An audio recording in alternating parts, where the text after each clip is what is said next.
નમસ્તે વિદ્યાર્થી મિત્રો, આર્ય એજ્યુકેશનમાં તમારું હાર્દિક સ્વાગત છે. આ વિડીયોમાં આપણે ધોરણ 6 વિષય હિન્દીના વાર્ષિક પરીક્ષાના પેપરનું અહીં આપણે સંપૂર્ણ સોલ્યુશન જોવાના છીએ. જેમાં પ્રશ્ન 1 છે, સૂચના અનુસાર કીજીએ, નિમ્નલિખિત પંક્તિઓ કે ભાવાર્થ अपने शब्दों में लिखिए. તો અહીંયા વિદ્યાર્થી મિત્રો તમને બે પંક્તિ આપેલી છે. એ પંક્તિનો ભાવાર્થ એટલે કે એનો જે અર્થ થાય એ આપણે લખવાનો છે. तो पहली पंक्ति है, चले समय के साथ तभी तो दुनिया में यश पाएंगे, इस वसुधा पर स्वर्ण सवेरा निज प्रयास से लाएंगे. और बीजी जो पंक्ति है ये है, बैर होना किसी का किसी से भावना मन में बदले की होना. कुल गुण તમે જોઈ શકો છો 10 છે એટલે એક પંક્તિના 5 ગુણ થશે. तो पहली पंक्तिનો अर्थ થશે, इन पंक्तियों में कवि हम किस तरह से यश पा सकते हैं इस बारे में बताते हैं. कवि कहते हैं कि अगर हम बदलते समय के साथ कंधे से कंधा मिलकर चलेंगे तो इस दुनिया में यश पा सकेंगे. कवि आशा जगाते हैं कि इस पृथ्वी पर हम अपने प्रयासों से सुवर्ण सवेरा लाएंगे. हम सबको मानवता के ज्ञान की शुरुआत करनी होगी. बीजी पंक्तिનો अर्थ થશે, हम में से किसी की किसी से दुश्मनी न हो और अगर कभी हो जाए तो हमारे मन में उसका बदला लेने की भावना पैदा न हो. आगळ छे ब, प्रश्नों के उत्तर दीजिए. नेपोलियन की बहन का नाम क्या था? तो તમે જોઈ શકો છો એનું બેનું નામ ઇલાઇઝા હતું, ઇલાઇઝા. તમારે માત્ર એક શબ્દ આવો નથી લખવાનો, પૂરા વાક્યમાં લખવાનો છે પેપરમાં જવાબ. નેપોલિયન की बहन का नाम इलाइजा था. આ રીતે લખીશું.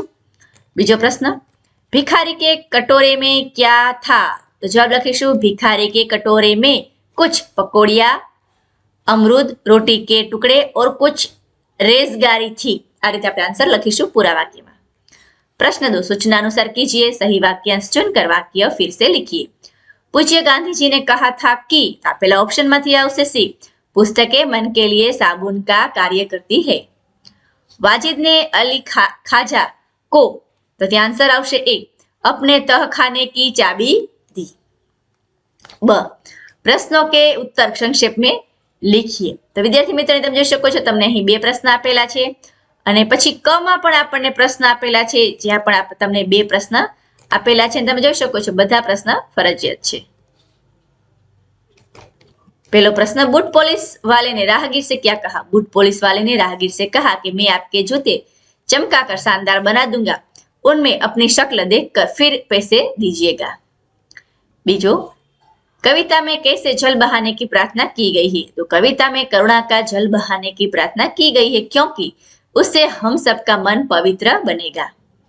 आगे जो कनो पहलो प्रश्न, तेलियों की बात सुनकर वाजिद क्यों घबराया? तेलियों ने तेल को देखा, सूंघ और चक्कर बताया कि वह तेल 2 महीने पुराना है. अली ख्वाजा ने घड़े में 6 महीने पहले तेल भरा था. इससे सिद्ध हो गया कि वाजिद ने घड़े से तेल निकालने के बाद उसमें दूसरा तेल भरा. पुराने तेल निकालते समय घड़े में रखी मोहरे उसने जरूर मिली होगी. इस बात सुनकर अली को चोरी पकड़े जाने का डर था, इसलिए वह घबराया. हमें पुस्तक क्यों पढ़नी चाहिए? किताब पढ़ने की आदत हमारी कल्पना शक्ति को तीव्र गति प्रदान करती है. इससे हमारी क्रियात्मकता और रचनात्मकता का विकास होता है.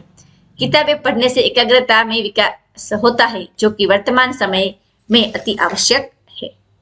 प्रश्न 3, परिच्छेद पढ़कर प्रश्नों के उत्तर दीजिए. तो સૌથી પહેલા તમને જે પેરેગ્રાફ છે એ તમારે ધ્યાનથી વાંચવાનો છે. પહેલો પ્રશ્ન જોઈએ, जीवन में खेल क्यों जरूरी है? आंसर, जीवन में खेल बहुत जरूरी है. खेल से मनोरंजन मिलते हैं. बराबर, आज આપણે आंसर લખીશું. हमारी तंदुरुस्ती ठीक होती है, हम कभी बीमार नहीं पड़ते. ત્યાં સુધી આપણે आंसर લખીશું. रोज खेलने से क्या होगा? તેનો જવાબ આવશે, रोज खेलने से खाया हुआ अन्न पच जाता है और शरीर में स्फूर्ति आती है. खेल के अभाव में क्या होता है? खेल के अभाव में हम आलसी और बीमार रहते हैं. खेल से शरीर और मन पर क्या प्रभाव होता है? तो जवाब रहશે, खेल हमारे सारे शरीर को मजबूत बनाते हैं और हमारा दिमाग तेज करते हैं. परिच्छेद को योग्य शीर्षक दीजिए. तो खेल का महत्व ऐसा हम शीर्षक लिख सकते हैं. निम्नलिखित परिच्छेद में से 3 मुहावरे ढूंढिए और अर्थ देकर वाक्य में प्रयोग कीजिए. तो पहला 3 मुहावरा જોઈ લઈએ કે જે પેરેગ્રાફમાં છે. आंखों का तारा, कमर कसना और ईद का चांद. હવે એનો જોઈએ વાક્ય પ્રયોગ. तो पहलू वाक्य जोशु, मोहन अपनी माँ की आंखों का तारा है। बीजू, 10वीं कक्षा में मैंने कमर कस के परीक्षा की तैयारी की। सोहम के लिए उसका मित्र रोहन ईद का चांद है। आવું કોઈ પણ મૌલિક વાક્ય ચાલે। પ્રશ્ન 5, ઉચિત જોડ મિલાઈએ। બજાજ કાપડિયું, પંસારી ગાંધી, સૌદાગર વેપારી, હલવાઈ કંદોઈ। આ રીતે લખવાનું છે। નીચે दिए गए संकेतों को पहचानिए। तो पहलू जो चित्र हतुं ए छे ट्रैफिक सिग्नल। यह उपकरण ट्रैफिक सिग्नल का है। इसमें पीले, लाल और हरे रंग की बत्तियां होती है। इन रंगों की बत्तियों की सूचना के अनुसार वाहन रुकते या सड़क पार करते हैं। बीजू चित्र न्याय, तो के यह न्याय की देवी की मूर्ति है। इसकी आंखों पर पट्टी बंधी है। वह निष्पक्षता का तथा तराजू न्याय का सूचन है। त्रीजू चित्र बगीचे या फूलवारी में लगी, इस सूचना का अर्थ है फूल न तोड़े।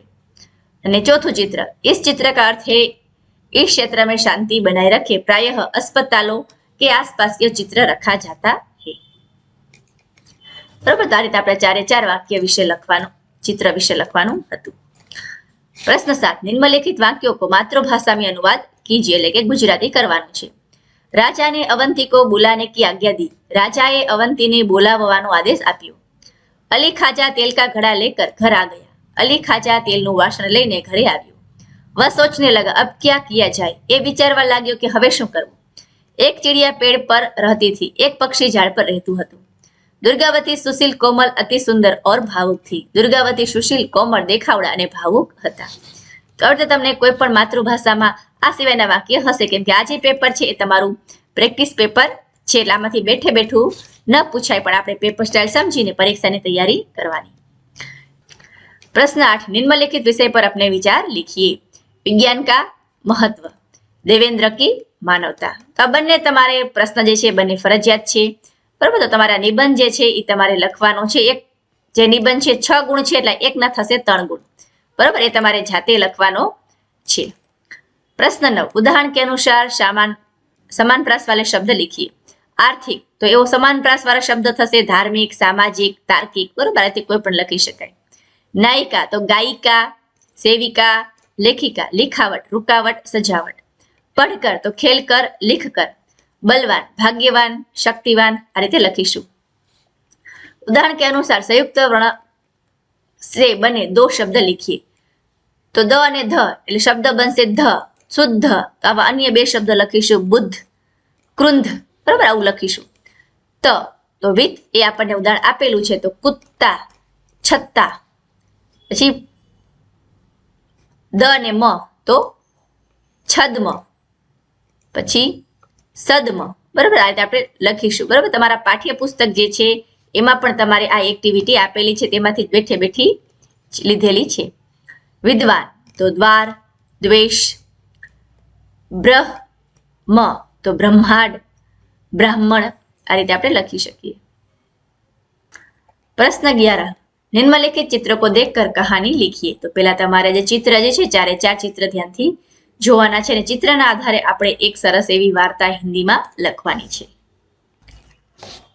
तो वार्ता आपणे आ रीते लखीशुं। एक नदी के किनारे एक पेड़ था। उस पेड़ के जड़ों के नीचे एक चींटी रहा करती थी। उस पेड़ के ऊपर ही एक घोंसला बनाकर एक कबूतर भी रहा करती थी। एक दिन की बात है, चींटी पानी पीने के लिए नदी की ओर गई। नदी में एकाएक बहाव उठा और चींटी पानी में डूबने लगी। चींटी अब डूबकर मरने वाली थी, तभी कबूतर की नजर उस चींटी पर गई। कबूतर ने पेड़ से एक पत्ते को तोड़कर नदी में उस स्थान पर गिराया जहां चींटी डूब रही थी। चींटी पत्ते पर चढ़कर अपनी जान बचा ली। नदी के बाहर आने के बाद चींटी कबूतर को धन्यवाद कहा और कहना चाहती थी, लेकिन उसे कबूतर मिलती ही नहीं थी। यह कुछ समय बीत गया। एक दिन एक शिकारी उस पेड़ के पास आखड़ा हुआ। पेड़ की डाल पर कबूतर बैठी थी। शिकारी ने अपनी धनुष्य से कबूतर पर निशाना लगाने वाला ही था कि शिकारी को चींटी ने देख लिया। चींटी के लिए यह ऐसा समय था जब अपने जान पर खेलकर कबूतर की मदद किया जाए। चींटी जल्दी से शिकारी के पास जाकर शिकारी के पैर में काट लिया। चींटी के काटने से शिकारी का निशान चुक गया। तीर कबूतर को न लगकर पेड़ की एक डाली को लगा और कबूतर जल्दी से वहां से उड़ गई। इधर शिकारी के पैर में काटने के बाद चींटी अपने बिल में घुस गई। शिकारी सब कुछ देखता रहा। कुछ दिन के बाद वह कबूतर चींटी से मिली और चींटी को धन्यवाद कहा। इसके बाद वह अच्छे दोस्त बन गए। प्रश्न 12, निम्नलिखित घटना को अपने शब्दों में लिखिए। अपने माता पिता के सामने गलती स्वीकार की हो उस घटना को अपने शब्दों में लिखिए। और दूसरा, नदी में बाढ़ आने की घटना को अपने शब्दों में लिखिए। पहला प्रश्न का आंसर देखते हैं। एक बार छुट्टी के दिन मैं अपनी सोसाइटी के मैदान में साथियों के साथ क्रिकेट खेल रहा था। बल्लेबाजी करते समय मैंने गेंद को इतनी जोर से मारा कि एक मकान की खिड़की का कांच टूट गया। मकान के मालिक क्रोधित होकर बाहर आए और पूछा, मेरा कांच किसने तोड़ा? साथियों ने मेरा ही नाम लिया। उस सज्जन ने जाकर मेरे माता पिता से इसकी शिकायत की। मैंने अपनी गलती मान ली। वे सज्जन भी खुश हुए और बोले, कोई बात नहीं बेटा, खेलो जरूर पर इतना ध्यान रखो कि किसी का नुकसान न हो। दूसरे प्रश्न का आंसर, बाढ़ एक प्राकृतिक घटना है जो अक्सर तब होती है जब कोई नदी या पानी का कोई अन्य पिंड उसके किनारों पर बह जाता है। यह कई कारणों के कारण हो सकता है, जैसे भारी बारिश, बर्फ या तेजी से पिघलना या तूफान। जब जलस्तर बहुत अधिक बढ़ जाता है तो यह किनारों पर फैल जाता है और आसपास की भूमि को जलमग्न कर देता है। तो विद्यार्थी मित्रों, અહીં આપણે ધોરણ 6 વિષય હિન્દીના પ્રેક્ટિસ પેપરનું સંપૂર્ણ સોલ્યુશન પૂર્ણ કરીએ છીએ।